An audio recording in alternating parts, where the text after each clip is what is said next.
рамаҳои колхози рӯдакӣ зимистон ба даштҳои ӯзбекистон мерафтанду тобистон ба чарогоҳҳои худамон ба тоҷикистон бармегаштанд. роҳи баргашти онҳо аз даштҳои дизак ба чарогоҳи кӯли калон, кӯли аловиддин ва искандаркӯл аз канори деҳаи мо мегузашт ва чанд рӯз дар кӯҳҳои атрофи деҳа таваққуф мекарданд ва мо бачаҳо ба назди онҳо сайру кӯҳ мерафтем. як сол вақте ман дар синфи 6 ё ин ки 7 мехондам, ин молҳо омаданду дар як мавзеъ бо номи теғаи малахгардон ки дар кӯҳи офтобрӯя аст мечариданд. ман ва чанд бачаи дигар ки бо чӯпонҳои рама робита доштем, барои сайру тамошо ба сари он рама рафтем. амаки абдуҳомиди ман, сардор ва падар яке аз он бачаҳои бобои Файз бобо Ашур чӯпони ин рама буданд. ин мавзеъе ки дар баландӣ ҷойгир буд, дар фасли баҳор сабзу хӯрам ва сайрбоб буд. ғайр аз ин чӯпонҳо сагу хар доштанд ки барои мо бачаҳо харсавориву бозӣ бо сагбачаҳо хеле маъқул буд. дар деҳаи Панҷруд субҳони полвон ном марди нонвое буд ки нонҳои хеле хушмазза мепухт. нонҳояш хурд вале бисёр хуштаъм буд. амаки хурдии ман Абдулмаиз ки ҳамроҳи мо мерафтанд, аз ин нонвойхона 10 дона нон хариданду мо савораву пиёда озими кӯҳ шудем. мо баъд аз нисфи рӯзӣ расидем ки рама аз чаро баргашта дар атрофи қуш хобида буд. чӯпонҳо барои худашон чой омода мекарданд. хӯроки чӯпонҳо асосан аз чою нон иборат буд. барои мо ҳам ҷой густурданд ва ҳама гирди як дастархон нишастем. ман дар мактаб шогирди аввал будам ва ҳама наздикон аз ҷумла амакҳову тағоҳоям махсус дар назди дигарон аз ман мепурсиданд ки хонишам чӣ гуна аст ва баҳоҳоям чанданд. ман ҳам бо ифтихор мегуфтам ки баҳоҳоям 5-анд ва онҳо бо ифтихор байни худашон ба ман таҳсин мегуфтанд ки дар мактаб аз ҳама пешсаф ҳастам. албатта онҳо мехостанд маро рӯҳбаланд бикунанд, вале ман ки бача будам, аз ин ифтихори онҳо курта курта гӯшт мегирифтам. писари чӯпон бобои Файз бобо Ашур ки ҳамроҳи мо омада буд, бобо Калон ном дошт. сари бобои Файз ба гуфти ҳолдонҳо кал будаасту ва ӯ соли 12 моҳ як кӯлоҳи зимистонаи сарбозии шӯравиро пӯшида, ин айбашро пинҳон мекард. ӯ инчунин ҷомаи пахтагии гармро ки маъмулан фақат дар зимистон мепӯшанд, ҳеҷ гоҳ аз танаш дур намекард. касе ӯро ба ин кӯлоҳи кӯҳнаи фарсудаву ифлос ва он ҷомаи аз чиркранги аслияш номаълум надидааст. ӯро дар ғайбаш Кали Ашур низ мегуфтанд. аъмоли ӯ хеле ба қори ишкамбаи устод Айнӣ шабоҳат дошт. мегуфтанд ки ӯ пули зиёд дорад, вале касе намедонад ки пулҳояшро дар куҷо нигоҳ медорад. баъзеҳо бар ин бовар буданд ки ӯ пулҳояшро дар ғорҳо пинҳон мекунад.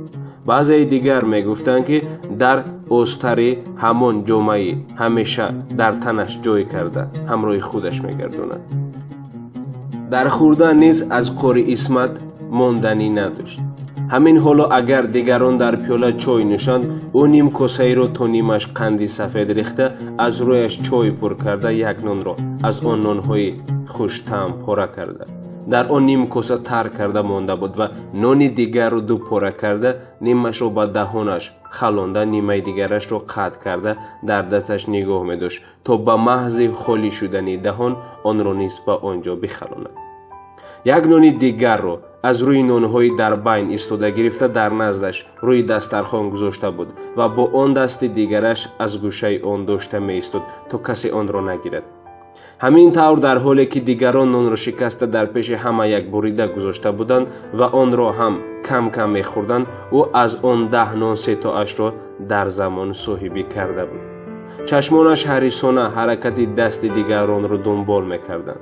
ба фикрам агар дасти дигаре медошт, рӯи он чанд нони дигар мегузошт, то касе ба онҳо низ нарасад. ин саҳна тақрибан яке аз он саҳнаҳое буд ки ман дар марги судхӯр хонда будам. бобои Файз яъне бобо Ашур умуман савод надошт. писари калонии ӯ бобо Араб ҳамсинфи ман буд. бобо Калон писари хурдии ӯ ки ҳамроҳи мо омада буд, аз ман 2 синф поёнтар мехонд. писаронаш низ бештар ба касби падарашон шавқ доштанд ва саводашон аз ӯ бештар набуд. замоне ки гирди дастархон нишаста будем, амакам тибқи одат аз ман вазъи хонишамро пурсиданд. چون آخر ماه ماه یعنی پایان سال تحصیل بود. درس ها تمام شده و ما چهاریکی آخرین سال رو جنببست کرده بودیم. اما کم پرسیدن خیر چهاریکی آخر چی خیلی جنببست کردی؟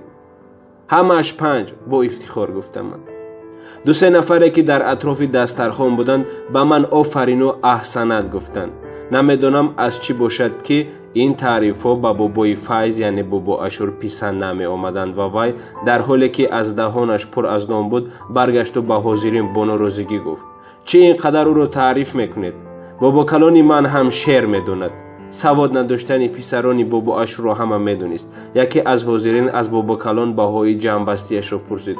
بابای فیض یعنی بابا اشور نگذاشت پسرش جواب دهد و گفت بابا کلان همان شعرت رو بخوان. همه حیران شدند که بابا کلان هم شعر میدونست است. آن زمان در پنجرود رسم بود که هر کس پاره از شاعران بزرگ یعنی مخصوصا از استاد رودکی بدوند، ولی این که بابا کلان هم شعر میدونست است همه رو به تعجب آورد و از اوش خواهش کردند که تا بخواند. برای من اساسا بسیار جالب بود که بابا کلان کدام شعر رو از یاد کرده است، زیرا میدونستم که او اصلا خواندن و نوشتن رو نمیتوانست. او از جایش خیست، قامتش رو راست گرفت، گلو تازه کرد و با صدای بلند و آهنگ خاص این شعر رو خواند. کل رفت به مسجد، فحش داد به مولا، تبرها رو تیز کنید، سر کل رو پوست کنید. صدای قهقه نشستگان فضا رو تر کن. بابای فیض جانی بابا یعنی بابا اشور با افتخار به حاضرین نگاه میکرد. بیچاره ظاهرا معنی شعر رو نفهمیده بود. دوستان عزیز، اینک باز رسیدیم به انجام یک نوار دیگر. تا نوارهای آینده شاد و پیروز باشید.